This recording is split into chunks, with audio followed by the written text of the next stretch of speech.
Donald Trump deflecting on people eating pets links Dems rhetoric to gunmen on golf course. Chris Graham here for Augusta Free Press.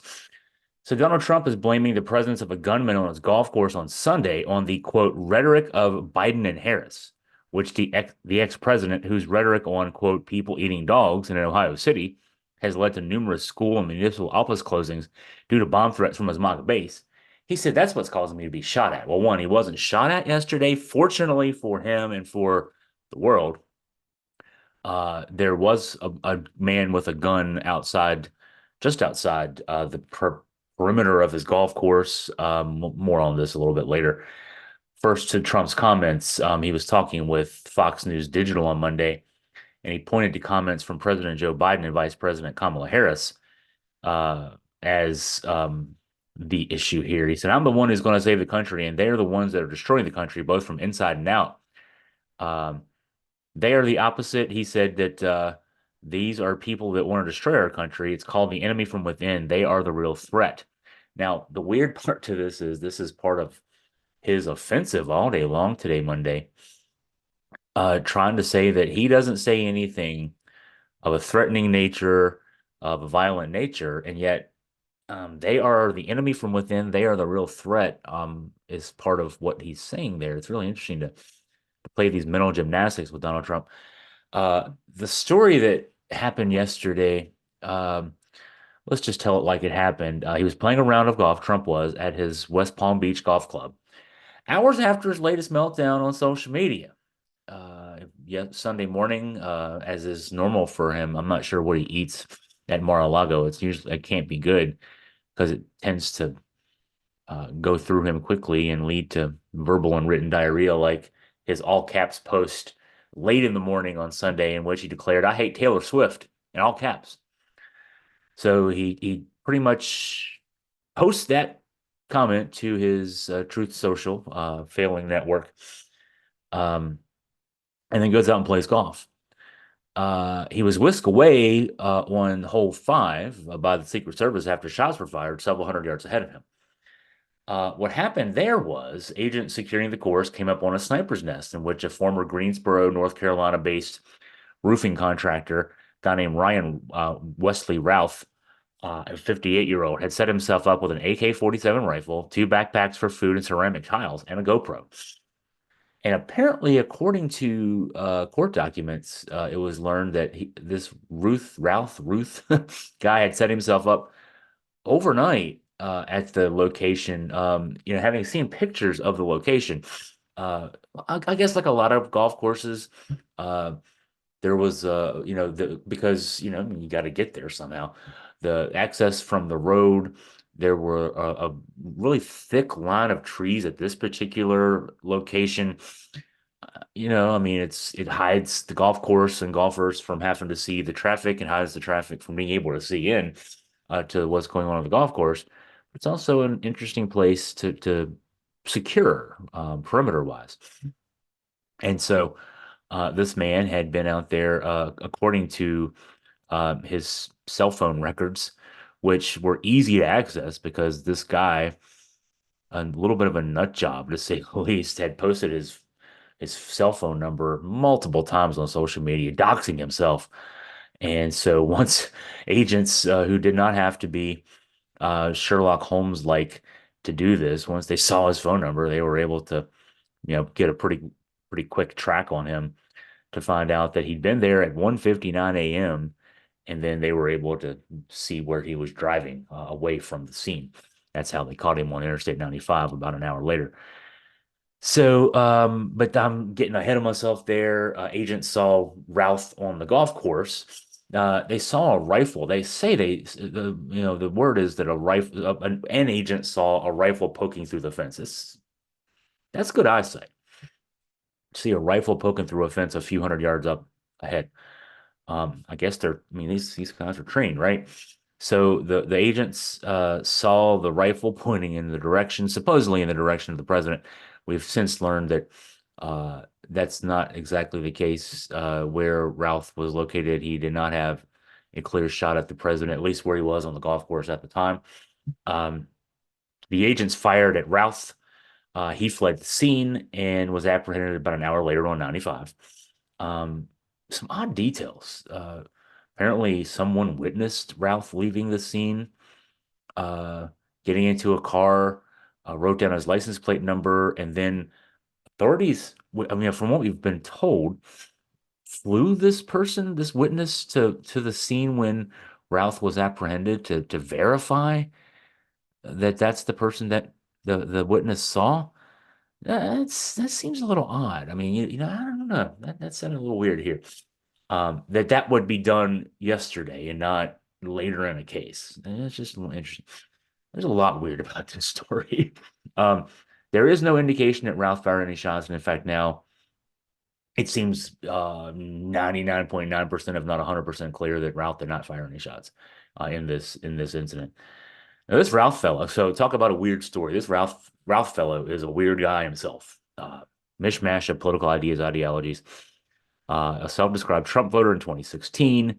He then declared his allegiance for Tulsi Gabbard, the supposed Democratic congresswoman from Hawaii, where Ralph had lived for a while before returning back to North Carolina, apparently earlier this year.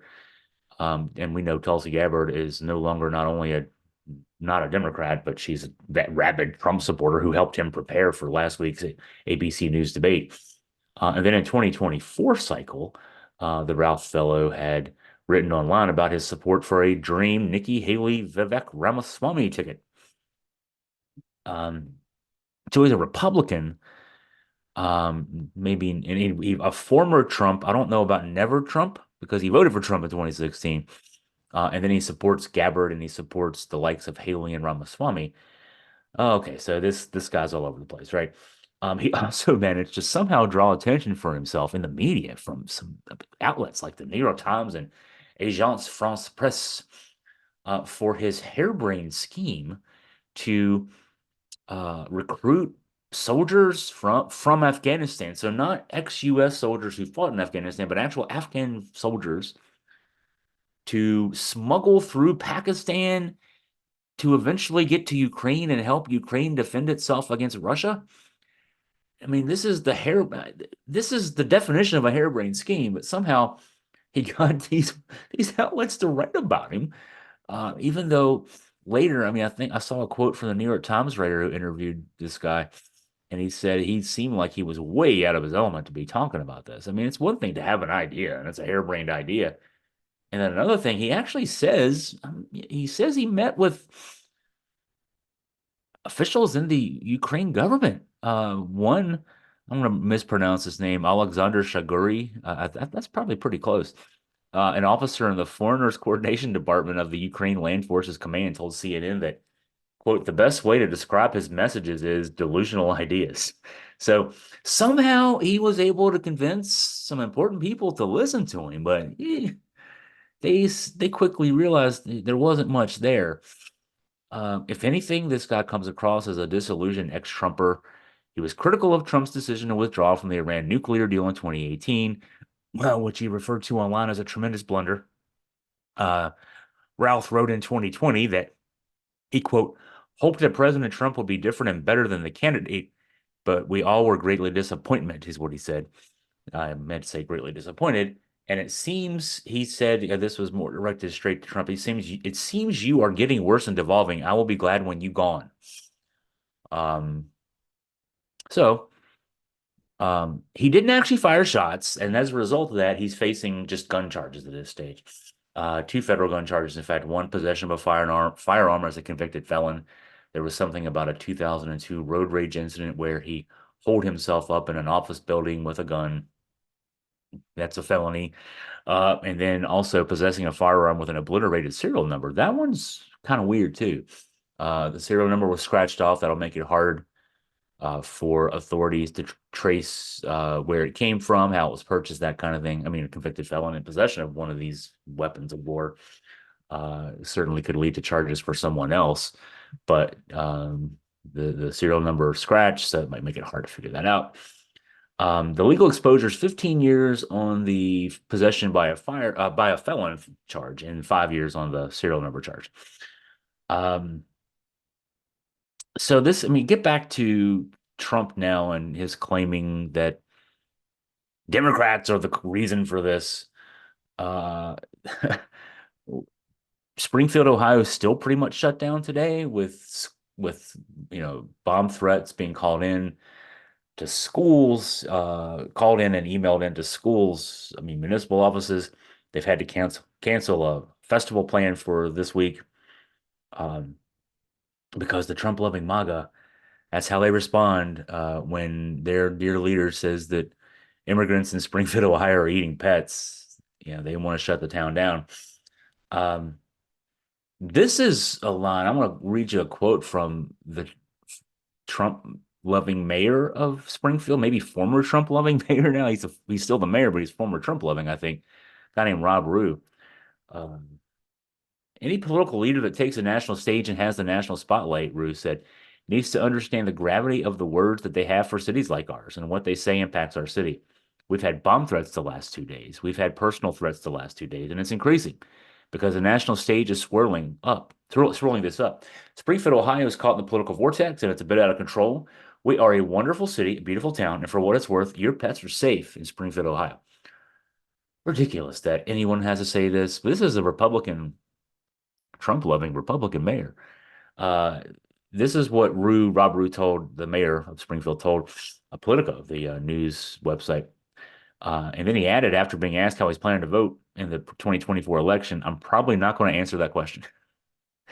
Um, Seems like Trump maybe has lost another supporter.